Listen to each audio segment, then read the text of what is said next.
আল্লাহ তাআলা কিয়ামতের কঠিন ময়দানে যেদিন স্বামী স্ত্রীকে চিনবে না, স্ত্রী স্বামীকে দেখে পালিয়ে যাবে, বন্ধু বন্ধুরে চিনবে না, পীর সাহেব মুরিদরে চিনবে না, মুরিদ পীর সাহেবরে চিনবে না, দলের কর্মী তার নেতারে চিনবে না, নেতা তার কর্মীরে চিনবে না, বন্ধু বন্ধুরে দেখে পালাবে। এই কঠিন মুহূর্তে সূর্যটা মাথার কাছে চলে আসবে, জমিনটা তামার জমিন হবে, আজকের জমিনের মতো নয়। মানুষ ঘর্মাক্ত, ক্লান্ত, শ্রান্ত মাথার মগজগুলো কানের ছিদ্র আর নাকের ছিদ্র দিয়ে বেয়ে বেয়ে পড়বে। বিশ্বনবী ফরমান, ময়দানে 7 শ্রেণীর ব্যক্তিকে রব্বুল আলামিন তার আরশের নিচে ছায়া দিবেন। তার মধ্যে প্রথম শ্রেণীর ব্যক্তি হলো ইমামুন আদিল। ইমামুন আদিল, ন্যায়পরায়ণ শাসক, যে ইনসাফের সাথে বিচার করে, যে জাস্টিস সমাজে সার্ভ করে, যে সুশাসন নিশ্চিত করে, ওই ইমামুন আদিল। আদিল শব্দটা বুঝছেন না? ইন্নাল্লাহা ইয়া'মুরু বিল আদল, পাইছেন? আদিল। 7 শ্রেণীর ব্যক্তিকে আল্লাহ তাআলা সুশীতল আরশের নিচে ছায়া দিবেন, যেদিন তার দেয়া ছায়া ছাড়া কোনো ছায়া থাকবে না। এর প্রথম হচ্ছে ইমামুন আদিল, ন্যায়পরায়ণ শাসক। চিল্লায়া বলেন সুবহানাল্লাহ। আবার বিশ্বনবী বললেন, ইন্নাল মুকসিতিনা ইনদাল্লাহি আলা মানাবিরা মিন নূর আন ইয়ামিনির রহমান। কিয়ামতের দিন যারা ন্যায়পরায়ণ হিসেবে আল্লাহর সামনে দাঁড়াবে, কিয়ামতের দিন রব্বুল আলামিন তার আরশের ডান দিকে ওই ন্যায়পরায়ণ লোকদের জন্য আরশের ডান দিকে একটা নূরের মিম্বারে তাদেরকে বসার সুযোগ করে দিবে। আল্লাহর আরশের ডান দিকে ন্যায়পরায়ণ লোকদের জন্য আল্লাহ তাআলা নূরের মিম্বার বানাবে। তার ঠিকানে কথা মনে করেছেন? আল আদাল, জাস্টিস। ইন্নাল্লাহা ইয়া'মুরু বিল আদল। আল্লাহ তাআলা এই আদালতের নির্দেশনা দেন, সুবিচার, সুশাসন। প্রিয় ভাইয়েরা, এটা আমরা বাংলাদেশে চাই কি চাই না? এই যে অরাজকতা, এই যে অন্যায়, এই যে জুলুম, এই যে ইনকনসিস্টেন্সি সমাজের অসঙ্গতির প্রধান কারণ জাস্টিস নাই, সুবিচার নাই, সুশাসন নাই। শেষবারের মতো আওয়াজ করে বলেন তো, আমরা বাংলাদেশে আদল চাই কি চাই না? তাহলে প্রথম নির্দেশনা শেষ, আল্লাহ তাআলা তোমাদেরকে আদলের আদেশ দেন। এরপরে আল্লাহ বললেন, আমি তোমাদেরকে ইহসানের আদেশ দেই।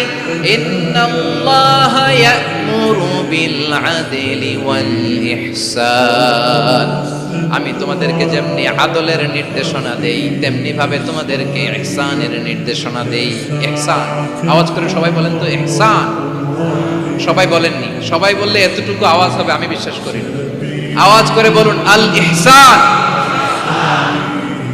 ইহসান মানে কারো প্রতি সফট হার্টেড হওয়া, মহানুভব হওয়া, অনুগ্রহ পরায়ণ হওয়া, অনুগ্রহশীল হওয়া, একে অপরের প্রতি দয়াদ্র হওয়া। একে অপরের প্রতি দয়াদ্র, অনুগ্রহশীল হওয়া ছাড়া মানবিক সমাজ কঠিন কালেও গঠন করা সম্ভব না।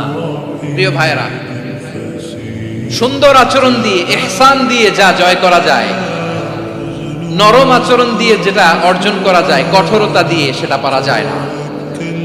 বিষ্ণু ঈসা ইসলাম ইহসান দিয়ে, কোমল আচরণ দিয়ে, তার অনুগ্রহ দিয়ে তিনি অনেক কাফিরের হৃদয়কে জয় করে ফেলেছেন। সাইয়েদনা সুমামা ইবনে উসাল রাদিয়াল্লাহু তাআলা আনহুর কথা মনে পড়ে যায়। তিনি ছিলেন ইয়ামামার বাদশা। মদিনাতে বিশ্বনবীকে হত্যা করার নিয়তে এসেছিলেন। গোপনে গোপনে বিশ্বনবীকে হত্যা করে আবার ইয়ামামাতে তিনি ফিরে যাবেন। কিন্তু কি অবাক করা কাণ্ড, হত্যা করতে পারে নাই, সাহাবাদের হাতে তিনি ধরা পড়ে গেলেন। সাইয়েদনা সুমামা ইবনে উসাল রাদিয়াল্লাহু তাআলা আনহু হত্যার নিয়তে আসলেন, কিন্তু হত্যা করতে পারলেন না। সাহাবারা ওনাকে ধরে ফেললেন, ধরে মসজিদে নববীর পিলারের মধ্যে বেঁধে রাখলেন। সুমামা ইবনে উসাল, সিরাত থেকে শুনুন, সিরাত থেকে শোনাচ্ছি। রাদিয়াল্লাহু তাআলা ইয়ামামার অধিপতি ছিলেন। ইয়ামামা বিশ্বনবীকে হত্যার জন্য আসছেন, ধরা পড়ে গেছেন, এখন মসজিদে নববীতে বেঁধে রাখছেন। তার মানে বন্দী। এখন স্ট্যাটাস কি? বন্দী, ক্যাপ্টিভ। বিষ্ণু ঈসা ইসলাম সাহাবাদেরকে বললেন, তার খোঁজ খবর নিও, সুমামা ইবনে উসালের খোঁজ খবর নিও। সাহাবারা বলেন, ইয়া রাসূলুল্লাহ, আপনাকে হত্যা করতে এসেছে, তার তো কঠিন ক্যাপিটাল পানিশমেন্ট হওয়া দরকার, কঠিন শাস্তি হওয়া দরকার। বিষ্ণু বললেন, না, আমি যেটা জানি তোমরা সেটা জানো না। তোমরা সুমামার সাথে ভালো আচরণ করো। বিশ্বনবী সুমামার কাছে গেলেন। প্রথম দিন যে তিনি কালেমার দাওয়াত দিলেন, ইমানের দাওয়াত দিলেন, ইসলামের দাওয়াত দিলেন, রিসালাতের দাওয়াত দিলেন, আখিরাতের দাওয়াত দিলেন। পরের দিন যে বিশ্বনবী সালাতের দাওয়াত দিলেন, যাকাতের দাওয়াত দিলেন, ইসলাম কি, কিভাবে, কেমন করে পালন করতে হয় চমৎকার আর্টিকুলেট করতে শুরু করলেন। তন্ময় হয়ে সুমামা ইবনে উসাল রাদিয়াল্লাহু তাআলা আনহু বিশ্বনবীর কথাগুলো শুনতে আরম্ভ করলো।